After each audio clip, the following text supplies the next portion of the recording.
I moji, evo baka će samo ovako da se, mogla sam i na polutke, ali ajde. Možemo i ovako, ovaj veći na polutke. Evo ovako. Krompir. Krompiri se krompiraju, to je mladi krompir. Gulila sam ga, ali i to je okej. Može na papir da se pomeša, samo dole malo soli, da stavite da bude rskavo, kako vi želite. Evo. Ovaj velik ćemo ovako.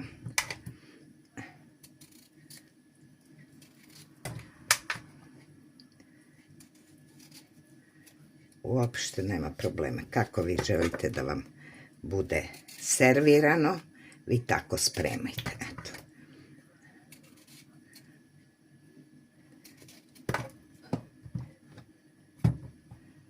Da, dobro. Ma da, ovo je mladi krompir, pa sam ga ljuštila. Imam aparat za čišćenje krompira, već počeo da rđe.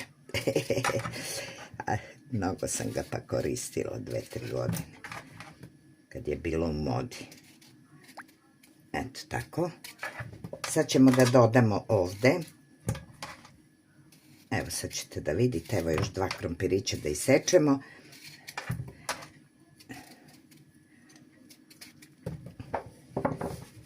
Eto, sad ćemo da dodamo ovde. Morske soli ćemo da dodamo. Evo ovako. Morsku sol da bude rskavo.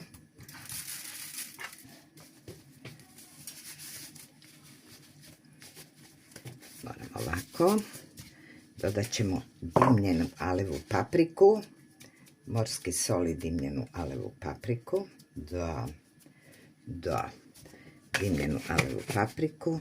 Sad ćemo možda maslinovo ulje.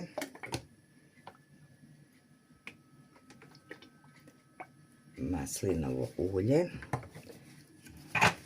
I sad ćemo to sve da promešamo.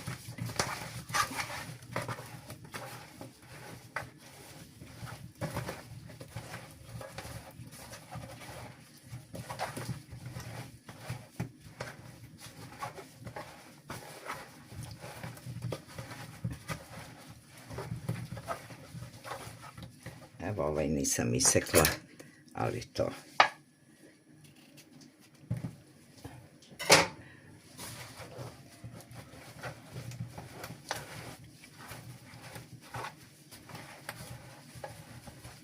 To je to.